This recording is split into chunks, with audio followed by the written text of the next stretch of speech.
കൂടാരം ആശയത്തോർക്കാശയമരുളും അഭയസങ്കേതം Divine, divine, divine blessing. ദൈവം നൽകിയ സ്നേഹവരദാനം Divine, divine, divine.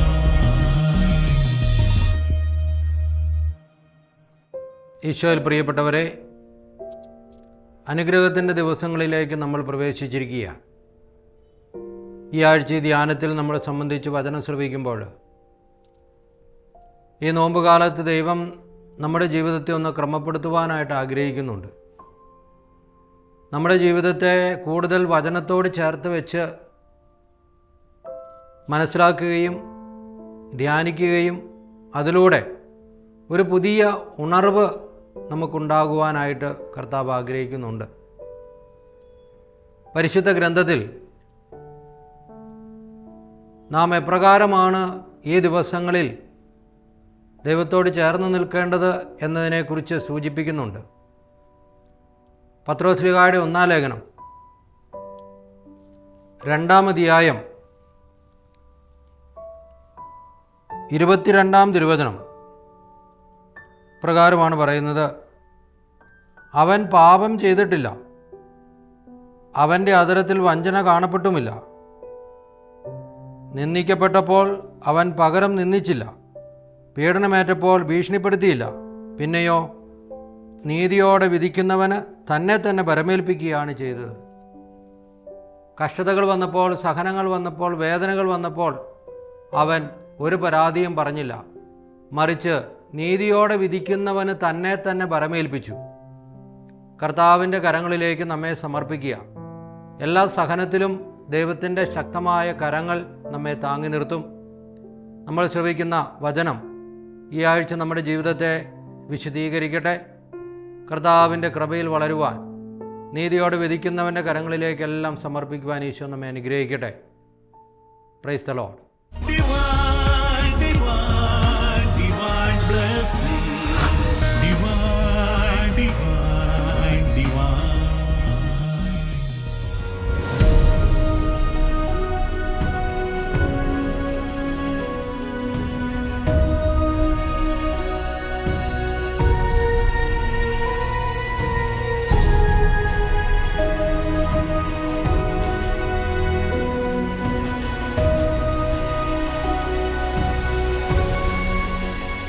മരുഭൂമിയിൽ വെച്ച് കല്ല് അപ്പമാക്കി മാറ്റാൻ പറഞ്ഞ പിശാചിനോട് ഈശോ പറയുന്നുണ്ട് മത്തായി 4:4 മനുഷ്യൻ അപ്പം കൊണ്ട് മാത്രമല്ല ദൈവത്തിൻ്റെ വചനം കൊണ്ടാണ് ജീവിക്കുന്നത്. ശരിക്കും വചനമഴ പെയ്യുന്ന ഒരു ധ്യാനകേന്ദ്രമാണ് ഡിവൈൻ ധ്യാനകേന്ദ്രം. ഈശോ തനിക്ക് തന്നെ വേറൊരു പേരിട്ടിട്ടുണ്ട്. മത്തായി 21:42 നമുക്കത് കാണാൻ സാധിക്കും. ആ പേര് മൂലക്കല്ല് എന്നാണ്. പണിക്കാർ ഉപേക്ഷിച്ച് കളഞ്ഞ കല്ല് ഭവനത്തിൻ്റെ മൂലക്കല്ലായി മാറിയെന്ന് ഈശോ പറയുന്നു. ഈശോ തനിക്ക് തന്നെ മൂലക്കല്ല് എന്ന് പേരിട്ടിരിക്കുകയാണ്. പിശാച് മരുഭൂമിയിൽ വെച്ച് കല്ല് അപ്പമാക്കി മാറ്റാൻ പറഞ്ഞെങ്കിൽ ഈശോ പറഞ്ഞു അത് വേണ്ട. പക്ഷേ ഈശോ തിരിച്ചൊരു കാര്യം ചെയ്തു. മത്തായി 26:26 നമ്മൾ കാണുന്നുണ്ട്. അപ്പം എടുത്ത് ഈശോ പറഞ്ഞു ഇതെൻ്റെ ശരീരമാകുന്നു. ഈശോ അപ്പത്തെ കല്ലാക്കി മാറ്റി, മൂലക്കല്ലാക്കി മാറ്റി. അതാണ് ഈശോ പ്രവർത്തിച്ച ഏറ്റവും വലിയ അത്ഭുതം. ഈ മൂലക്കല്ലിന് പരിശുദ്ധ കുർബാനയ്ക്ക് ഊന്നൽ കൊടുക്കുന്ന ഒരു ധ്യാനകേന്ദ്രമാണ് ഡിവൈൻ ധ്യാനകേന്ദ്രം. അതുകൊണ്ട് സാധിക്കുന്നവരെ ഈ ധ്യാനകേന്ദ്രത്തിലേക്ക് ധ്യാനത്തിനായിട്ട് ഞാനും ശുപാർശ ചെയ്യുന്നു, ക്ഷണിക്കുന്നു. പരിശുദ്ധ പരമദിവ്യകാരുണ്യത്തിന് ആരാധനയും സ്തുതിയും പുകഴ്ചയും ഉണ്ടായിരിക്കട്ടെ. എന്നും കുമ്പസാരത്തിന് മുൻപ് 10 മിനിറ്റെങ്കിലും ഒന്ന് ഒരുങ്ങണം. ഒരുങ്ങാതെ കുമ്പസാരത്തിന് പോകരുത്. ഇവിടെ നല്ല ഒരുക്കങ്ങൾ നടക്കുന്നു. എന്നാണ് അവസാനമായി നീ കുമ്പസാരിച്ചത്? വർഷങ്ങളായിട്ടുണ്ടാകും, മാസങ്ങളായിട്ടും, ദിവസങ്ങളായിട്ട്. വർഷവും മാസവും ദിവസമൊന്നുമല്ല തമ്പുരാന് വലുത്, അനുതപിച്ചു വരുന്ന ഭാവിയാണ് വലുത്. എത്ര വർഷമാകട്ടെ, എത്ര മാസം, എത്ര ദിവസമാണ്, അതൊന്നും ഇപ്പം നിങ്ങളധികം ശ്രദ്ധിക്കേണ്ട. നീ എങ്കിലും ഓർക്ക് എത്ര നാളായി കുമ്പസാരിച്ചിട്ട്. അന്ന് വൈദികൻ കൽപ്പിച്ച പ്രായശ്ചിത്തം നീ നിറവേറ്റിയോ? ഇല്ലെങ്കിൽ കാരണം എന്താണ്?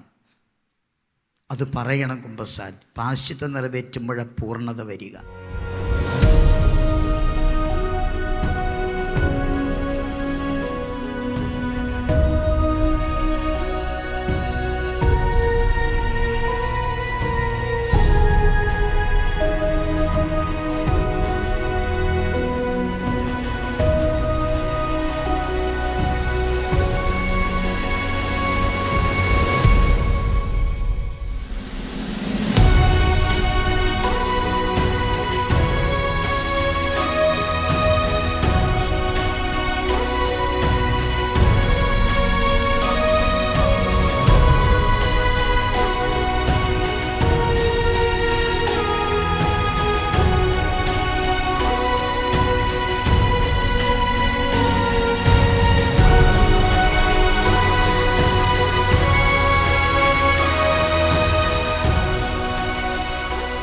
അപ്പോൾ ശരിക്കും നമ്മൾ പഠിച്ചു കഴിഞ്ഞാൽ കാണാൻ സാധിക്കും, ഒരു പൂർണ്ണനായ അപ്പന് വേണ്ടി, പൂർണ്ണനായ അമ്മയ്ക്ക് വേണ്ടിയുള്ള നമ്മുടെ ഉള്ളിലെ ദാഹം, നമ്മുടെ ഉള്ളിലെ വിശപ്പ്, അത് സ്വർഗസ്ഥനായ പിതാവിനെ സ്വീകരിക്കുവാനുള്ള വിശപ്പാണ്.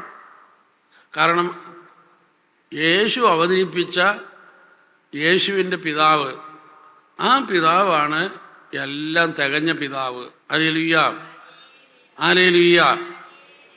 അപ്പോൾ ആ പിതാവിനെ സ്വീകരിക്കുവാനുള്ള വിശപ്പാണ് നമ്മുടെ മാതാപിതാക്കന്മാരുടെ കുറവ് മൂലം നമുക്കുണ്ടായത്. ഹല്ലേലൂയ. അപ്പോൾ മാതാപിതാക്കന്മാരുടെ കുറവിൽ നിന്നാണ് നമുക്ക് ഈശോയുടെ പിതാവിനെ സ്വീകരിക്കുവാനുള്ള ദാഹവും വിശപ്പും ഉണ്ടായത്.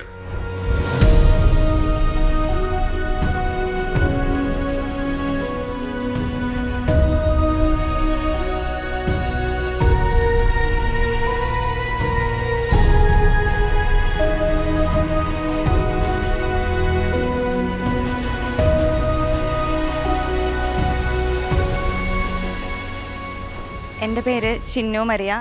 ഞാൻ ചേർത്തലയിൽ നിന്നാണ് വരുന്നത്. ഞാൻ ആദ്യമായിട്ടാണ് ഒരു ധ്യാനത്തിൽ പങ്കെടുക്കുന്നത്. താമസിച്ചുള്ള ധ്യാനത്തിൽ ആദ്യമായിട്ടാണ് പങ്കെടുക്കുന്നത്. ഫസ്റ്റ് ടൈമാണ് ഇവിടെ ധ്യാനത്തിൽ വരുന്നത്. എനിക്ക് ഇങ്ങോട്ട് വരാനായിട്ട് അനുഗ്രഹം തന്ന ഈശോയ്ക്ക് ആദ്യമേ തന്നെ ഞാൻ നന്ദി പറയുന്നു. ഒത്തിരി പ്രയാസങ്ങൾ എനിക്ക് ഇവിടെ വരുന്നതിന് മുമ്പ് ഉണ്ടായിരുന്നു. മാനസികമായിട്ട് ഒത്തിരി ദുഃഖങ്ങളിൽ കൂടിയാണ് പോയിക്കൊണ്ടിരുന്നത്. ഇവിടെ വന്ന ശേഷം ആത്മീയമായിട്ട് ഒത്തിരി മാറ്റങ്ങൾ വരികയും മനസ്സിൽ ഒരു പുതിയൊരു അനുഭവം ഉണ്ടാവുകയും ചെയ്തു.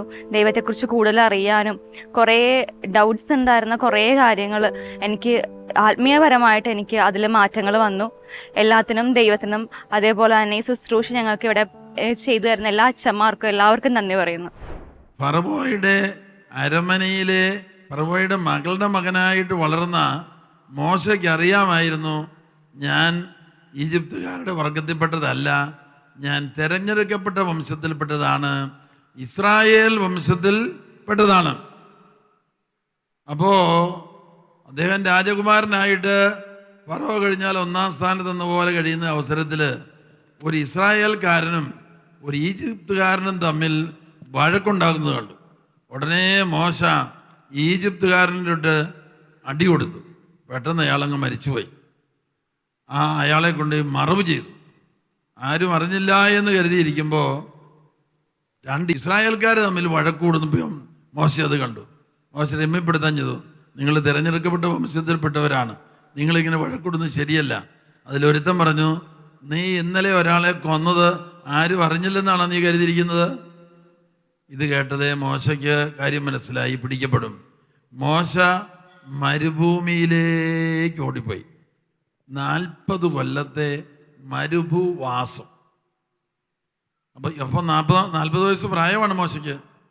അരമനയിൽ വളരുന്ന മോശയ്ക്ക് 40 വയസ്സ് പ്രായമാണ്. 40 കൊല്ലത്തെ മരുഭൂവാസത്തിൻ്റെ അവസാന കാലഘട്ടത്തിലാണ് ഹോറേബ് മലയിൽ വെച്ച് കത്തുന്ന മുൾപ്പടർപ്പിൽ ദൈവം മോശേ മോശേ എന്ന് വിളിച്ച് ആ സ്ഥലത്തേക്ക് മോശ ചെല്ലുകയും ദൈവം അവനോട് സംസാരിക്കുകയും ദൈവം അവനോട് പറഞ്ഞു, ഇസ്രായേൽക്കാർ 400 കൊല്ലമായിട്ട് ഈജിപ്തിൻ്റെ അടിമത്തത്തിലാണ്.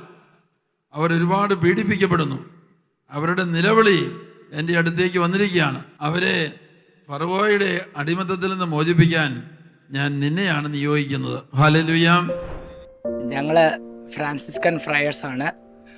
OFM എന്ന് പറഞ്ഞ സഭയിലാണ് വരുന്നത്. ഞങ്ങളിവിടെ ധ്യാനത്തിന് വന്നതാണ്. ഞാൻ കർണാടകനാണ്, ഇവൻ കോഴിക്കോട്.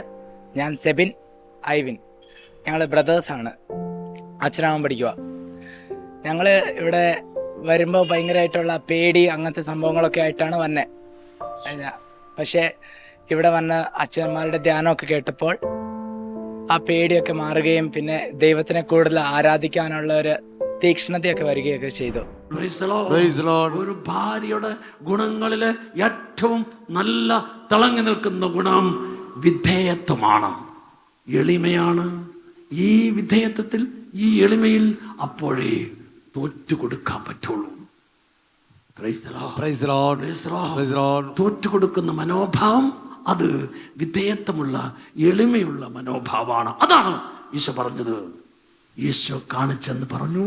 വചനം പറയുകയാണ്, കർത്താവിനോടെന്ന പോലെ ഭർത്താവിനോട് വിധേയത്വമുണ്ടായിരിക്കണം. അടുത്ത കാര്യം കർത്താവിൻ്റെ വചനം ഭാര്യയ്ക്ക് പറഞ്ഞു കൊടുക്കുകയാണ്. എഫേസ്യ ലേഖനം 5-ാം അധ്യായത്തിൻ്റെ 33-ാം വചനം അവസാനിക്കുന്നത് ഇങ്ങനെയാണ്: ഭാര്യയാകട്ടെ ഭർത്താവിനെ ബഹുമാനിക്കുകയും വേണം. ബഹുമാനം, സംസാരം, പ്രവൃത്തി, പെരുമാറ്റം ഭർത്താവിനെ ബഹുമാനിച്ചുള്ളതായിരിക്കണം. Hallelujah, hallelujah, hallelujah, hallelujah, hallelujah. വിധേയപ്പെടുന്ന, ബഹുമാനിക്കുന്ന മനോഭാവം ഭാര്യയിൽ നിറയുമ്പോൾ ഭർത്താവ് എന്ത് ചെയ്യണം? കർത്താവിൻ്റെ വചനം പറയുകയാണ്, സ്വന്തം ശരീരത്തെ എന്നവണ്ണം യേശു തൻ്റെ സഭയെ എങ്ങനെ സ്നേഹിച്ചോ അതുപോലെ ഈശോ സഭയുടെ വളർച്ചയ്ക്ക് വേണ്ടി തന്നെ തന്നെ രക്തം ചിന്തി തന്നെ തന്നെ കൊടുത്ത് സ്നേഹിച്ചതുപോലെ ഭർത്താവിൻ്റെ സ്നേഹം സ്വാർത്ഥതയില്ലാത്ത സ്നേഹമായിരിക്കണം. ഭർത്താവിൻ്റെ സ്നേഹം അവസാനത്തുള്ള രക്തം പോലും കൊടുത്ത് ഈശോ സ്നേഹിച്ചതുപോലെ കൊടുക്കുന്ന സ്നേഹമായിരിക്കണം. Hallelujah, hallelujah, hallelujah. എന്താണ് അതിൻ്റെ കാരണം? ആ കാരണത്തെക്കുറിച്ച് കർത്താവിൻ്റെ വചനം പറയുകയാണ്. ഭാര്യയുടെ ശിരസാണ് ഭർത്താവ്.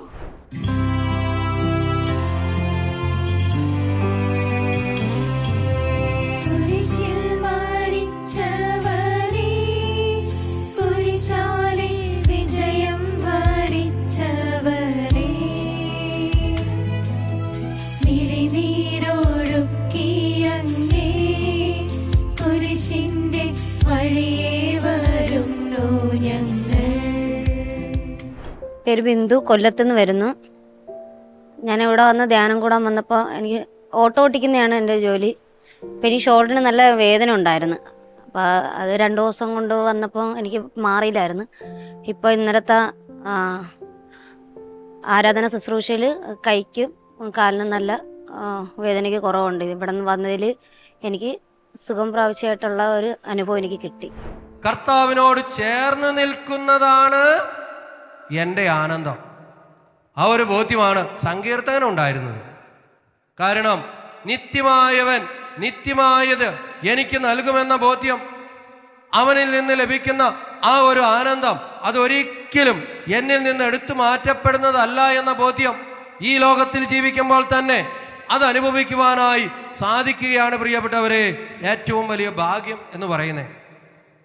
സത്യത്തെ തിരിച്ചറിയുക, ആ സത്യത്തിന് വേണ്ടി ജീവിക്കുക. Hallelujah, hallelujah. ഇങ്ങനെ ഒരു അനുഭവത്തിലേക്ക് കടന്നുപോയവരായിരുന്നു അപ്പസ്തോലന്മാർ. യേശുവിനോടൊത്ത് ജീവിച്ച് കുറച്ചു കാലങ്ങളൊക്കെ അവരങ്ങനെ കടന്നുപോയി. യേശു മരിച്ചു, പുനരുത്ഥാനം ചെയ്തു. അപ്പോഴവരുടെ ധൈര്യം എല്ലാം ചോർന്നുപോയി. ആര് വിചാരിച്ചേ ഞങ്ങളെയും പിടിക്കും, ഉപദ്രവിക്കും, ആക്രമിക്കും, ഞങ്ങളുടെയും ജീവിതം ഇതോടുകൂടി തീരുകയാണ്, ഇവിടെ തന്നെ എല്ലാം തീർന്നു എന്ന ചിന്ത. എന്നാൽ അവരൊരുമിച്ച് ഏകമനസ്സോടെ കർത്താവിൻ്റെ ആ ഒരു കൃപയ്ക്ക് വേണ്ടി, സ്നേഹത്തിന് വേണ്ടി പ്രാർത്ഥിച്ചൊരുങ്ങി ദൈവത്തിൻ്റെ ശക്തമായ ഇടപെടൽ അവരുടെ ജീവിതത്തിലേക്ക് കടന്നു വന്നു കഴിഞ്ഞപ്പോൾ അതിൽ നിന്ന് അവർക്ക് ലഭിച്ച ഒരു ആനന്ദവും സമാധാനവും ഉണ്ട്. അത് ലഭിച്ചു കഴിഞ്ഞപ്പോൾ മുതൽ അവർ ശക്തിയുള്ളവരായി തീരുകയാണ്. Divine, divine, divine blessing. Divine, divine, divine. അപ്പോൾ നമ്മുടെ പ്രാർത്ഥന ദൈവസന്നിധിയിൽ എത്താൻ തക്കവിധം നമ്മൾ പാപരഹിതരായി കഴിഞ്ഞിരിക്കുന്നു. ഈ പാപമോചനം ലഭിച്ചു കഴിഞ്ഞാൽ പിന്നെ നമ്മുടെ പ്രാർത്ഥന ദൈവസന്നിധിയിലെത്തുന്നു. നീ പ്രാർത്ഥിച്ച് തീരുന്നതിന് മുമ്പ് ഞാൻ നിനക്ക് ഉത്തരം നൽകും. നമ്മുടെ പ്രാർത്ഥന ദൈവസന്നിധിയിലെത്തുന്നു.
Praise the Lord.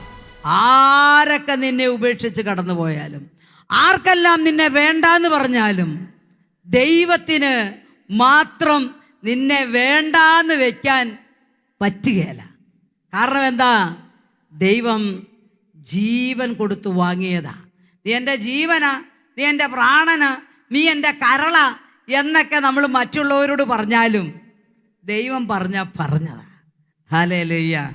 എൻ്റെ പേര് അനിഷ്മ. ഞാൻ ട്രിവാൻഡ്രത്ത് നിന്നായിരുന്നു. ഇതെൻ്റെ ഭർത്താവാണ്, പേര് ടിജുരാജ്. ഇവിടെ വന്നതിന് ശേഷം ഒരു സന്തോഷമൊക്കെ ഉണ്ട്. മനസ്സിലുള്ള സങ്കടങ്ങളൊക്കെ മാറി ഹാപ്പി ആയിട്ടിരിക്കാൻ സാധിക്കുന്നുണ്ട്. ഇതേപോലെ മുമ്പോട്ട് പോകാൻ വളരെ ആഗ്രഹമുണ്ട്. ഇപ്പം നല്ലൊരു സന്തോഷം ഉള്ളിലുണ്ട്. ഞാൻ ആദ്യമായിട്ട് ധ്യാനം കൂടിയപ്പോൾ പനക്കിളച്ചൻ പറഞ്ഞൊരു വചനം എൻ്റെ മനസ്സിൽ കിടപ്പുണ്ട്. 1 യോഹന്നാൻ 1:1.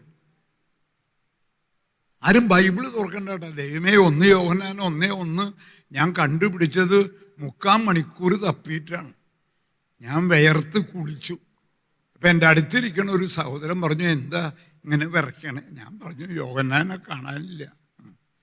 അപ്പോൾ നോക്കണ ഭാഗങ്ങൾ കാണിച്ചു തരാൻ പറഞ്ഞപ്പോൾ ഞാൻ നോക്കണത് മക്കബായരുടെ പുസ്തകത്തിലാണ്. അപ്പോൾ പറഞ്ഞു, പുള്ളി പഴയ നിയമത്തിൽ നിന്ന് പുതിയ നിയമത്തിലേക്ക് മാറി. എന്നോട് പറയുന്നിട്ടില്ലല്ലോ.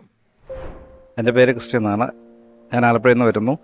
എനിക്ക് ഭയങ്കരമായ ആത്മീയ നിർവൃത്തി കിട്ടി. അതുപോലെ തന്നെ വചനം പഠിക്കാനുള്ള ഒരു ഉത്സാഹം കിട്ടി. മുൻപ് ഞാൻ ദേഹം കൂടിയിട്ടുണ്ട് 99. അതിനേക്കാളേറെ അന്ന് ഞാൻ ചെറുപ്പമായിരുന്നു. ഇപ്പം എനിക്ക് വളരെയേറെ ആത്മസന്തോഷം ലഭിച്ചു. ഇടനെഞ്ചിലെരിയും കനലിൻ്റെ ചൂടേറ്റ് കൊഴിയുന്ന കണ്ണുനീർ മൊത്തെടുത്ത് ഇടനെഞ്ചിലെരിയുന്ന കനലിൻ്റെ ചൂടേറ്റ് കൊഴിയുന്ന കണ്ണുനീർ മൊത്തെടുത്ത് അമ്മേ നിനക്കായി ഞാൻ കോർത്തൊരുക്കേ 53 മണി ജപമാല. അപ്പൊ ഈശോ പറഞ്ഞ വാക്കുകൾ ആരുടെ വാക്കുകളാ? ആരുടെയാ? പിതാവിൻ്റെ. അപ്പൊ പിതാവും പുത്രനും പരിശുദ്ധാത്മാവും ഒന്നാ. അപ്പൊ ദൈവം തന്നെയായ ദൈവത്തിൻ്റെ ശബ്ദം. ഇപ്പൊ എൻ്റെ ശബ്ദവും എന്നെയും വേർതിരിക്കാൻ പറ്റുമോ? നമ്മുടെ ആരുടെയെങ്കിലും ശബ്ദവും നമ്മളെയും തമ്മിൽ വേർതിരിക്കാൻ പറ്റുമോ? ശബ്ദം നമ്മുടെ തന്നെയാ, നമ്മൾ തന്നെയാ, അല്ലേ? നമ്മുടെ ശബ്ദം. അപ്പൊ ഈശോ പറഞ്ഞത് ഈശോ തന്നെയാ, ആ വാക്കുകൾ. അപ്പൊ അന്ന് ഈശോ പറഞ്ഞ വാക്കുകൾ ഇന്ന് നമുക്ക് ഈ വിശുദ്ധ ഗ്രന്ഥത്തിൽ അക്ഷരരൂപത്തിൽ എഴുതി വച്ചിരിക്കുക.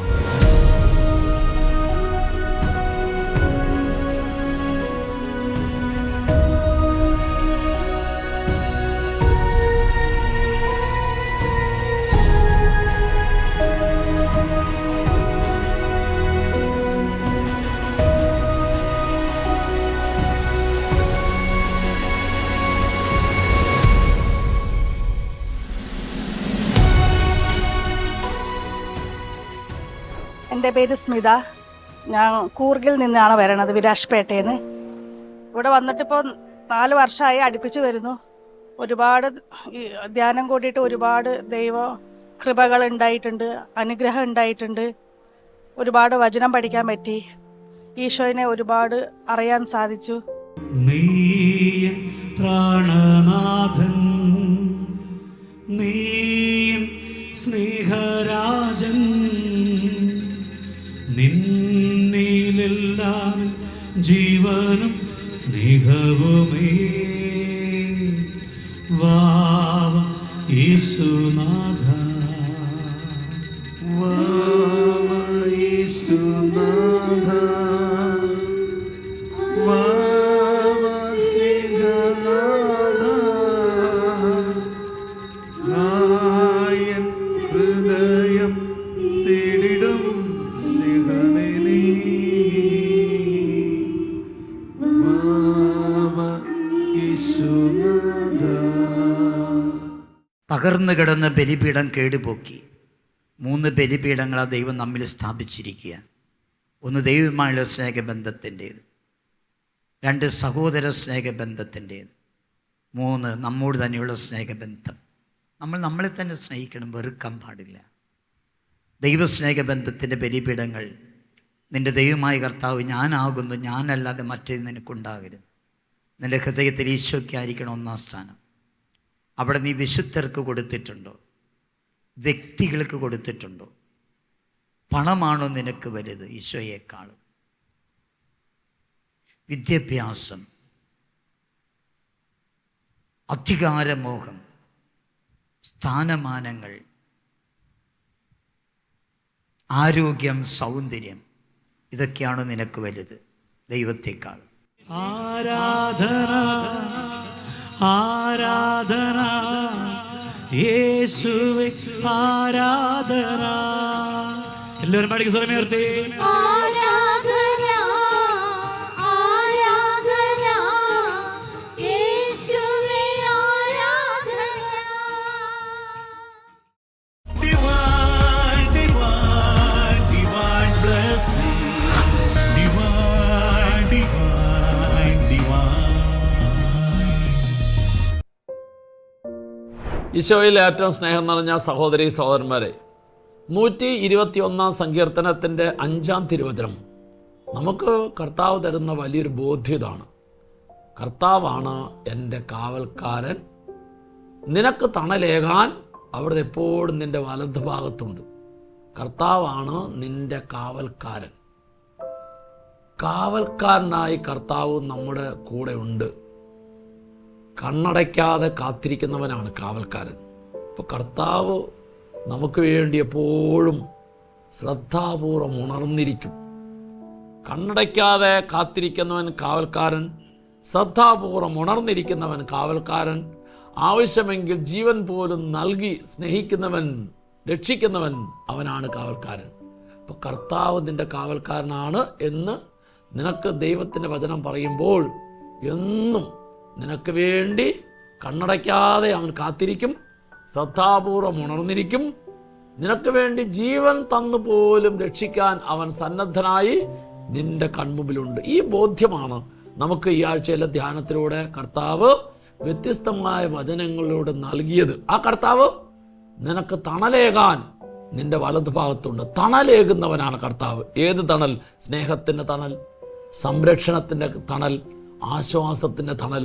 കൊടും ചൂടിൽ നമ്മൾ ഒരു തണലുള്ള വൃക്ഷത്തിൻ്റെ ചുവട്ടിലിരിക്കുമ്പോൾ എത്രമാത്രം ആശ്വാസവും എത്രമാത്രം സാന്ത്വനവും നമുക്ക് അനുഭവപ്പെടുന്നോ, അതേ അനുഭവം കർത്താവ് പറയുകയാണ്, നിൻ്റെ ജീവിതത്തിൻ്റെ എല്ലാ മേഖലകളിലും ഞാൻ സ്നേഹത്തിൻ്റെ, സംരക്ഷണത്തിൻ്റെ, പരിപാലനയുടെ തണലായി ഞാൻ എപ്പോഴും നിൻ്റെ വലതുഭാഗത്തുണ്ടാകും.